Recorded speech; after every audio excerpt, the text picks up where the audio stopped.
Hey guys, it's Rachel from Little Ring Lamb. Today I'm doing the Jennifer Lawrence book tag.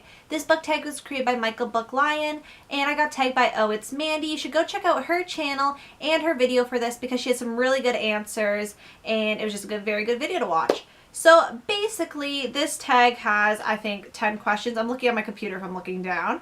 Yes, 10 questions. And basically, they all have to they're all surrounding like facts about Jennifer Lawrence.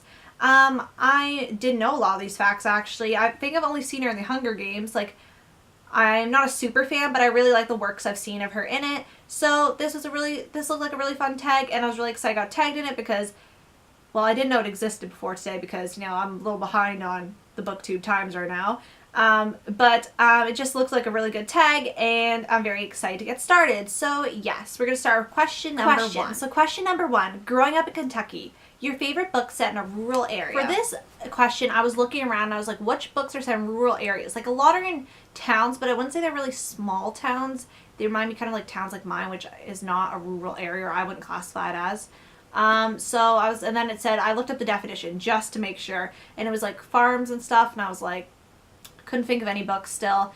And then I was looking around at other people's videos and, you know, hidden snags. And then I remembered Mandy from Oh It's Mandy put To Kill a Mockingbird, which is a classic, and then I was like, maybe I should look at my classics, which is what I did, and I picked Pride and Prejudice by Jane Austen. I've not read this book, but I've seen the first episode of the BBC miniseries, and it looked farm-like, and I'm going to pick it for that. I might be wrong according to this book, but we're just going to go with it, and it'll be our secret. So, you know, Pride and Prejudice.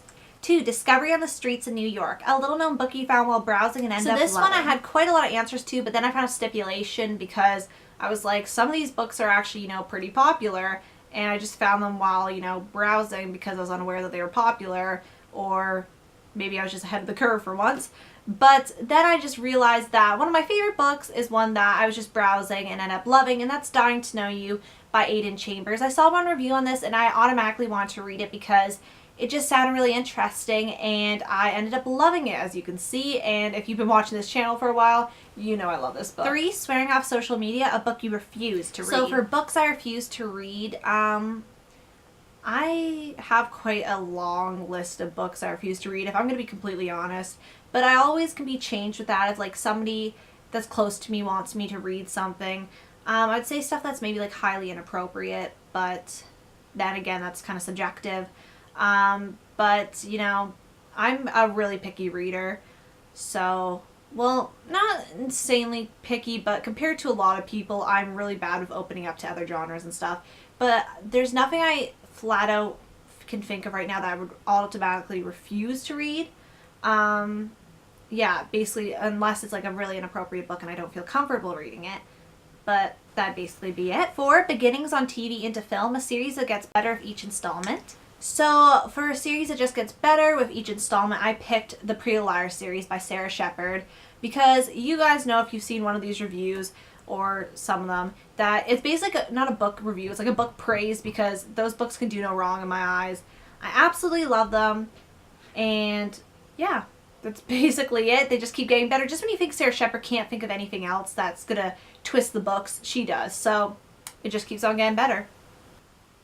5. The Oscar Trip, a book series that hit a snag. So for a book series that hit a snag, I was looking on my shelf, and I found one that I think hit one of the biggest snags with me, and that has to be, I don't know what the series is called, the Anna Lola Isla series, but anyway, I would have to say When Lola and the Boy Next Door came out by Stephanie Perkins. I did really enjoy this, don't get me wrong, but I think Anne and the French Kiss just exceeded my expectations, that this book just couldn't live up to it. I haven't read Island the Happily Ever After, so I don't know how that goes. I have it, but I just haven't gotten to it yet. I talked about that in an earlier video. But Lola and the Boy Next Door, I don't know, it just hit a snag kind of for me. Like, it didn't capture that magic that I found Anna the French Kiss captured. Like, it just kind of fell flat to it, so I think it just hit a snag. But I did still enjoy it. It was just kind of like, you know, it just didn't live up to its the first book. I was going to say I can't say that word. I cannot. Predecessor? No, I don't think I pronounced that right. Anyway, you guys know what I'm talking about, the first book.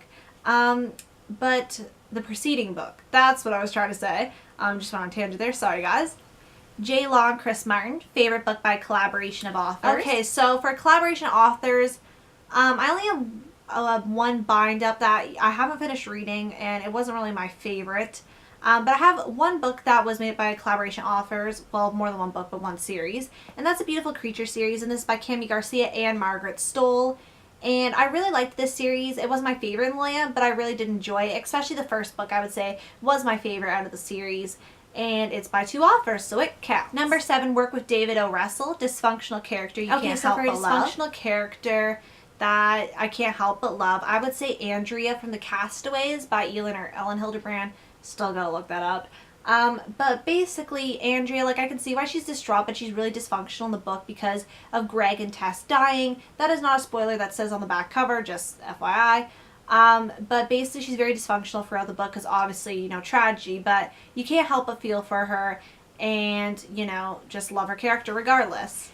Number 8, Mystique, a villain who thinks they're doing what's right. So for a villain that thinks they're doing what's right, I'm taking an example from Pretty Little Liars. This is going to be a major spoiler. So I'm going to hold up the book like this, and when I put it down, you guys can turn up your volume if you don't want to be spoiled.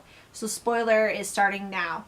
So basically, I picked Allie because she thinks she is doing what's right, because, you know, she's been so warped having to be sent to a mental institution when she does not have any problem. Well, maybe she has problems, but she doesn't have problems that severe that she needs to go there. And it kind of, I think, messed with her psychologically. And she thinks she's doing what's right, and hurting the liars would kind of make everything right. But yeah, that's why I picked her, because she truly is a villain, and I could not think of any other villain to use. So that has been my answer for that question. Spoilers over, don't worry guys. 9, The Hunger Games, a favorite high-profile series. And for number 9, favorite high-profile series, I picked Pretty Little Liars by Sarah Schreiber. I know I used this book from, like, this is the 3rd question I think I've answered with this book, but honestly, this is my favorite high-profile series. I would say it is my favorite series. And I don't know if the series is a high-profile, but the TV show is pretty high-profile, so I feel like this book series has gone to higher profile status, but you know, I picked this series because it is amazing. 10, Everything She's Ever Said, favorite comedic / snarky character. And number 10, a comedic snarky character. I picked the master of comedic snarkiness, Georgia from Confessions of Georgia Nicholson by Louise Renaissance. And this series, Georgia is honestly one of the most snarkiest characters I've read, and this continues on for 10 books, and they're just funny and such lighthearted reads, and yeah, just a great character to read about because it honestly is a nice light read that's really funny, and she's very snarky at the same time. And yes, that has been the Jennifer Lawrence book tag.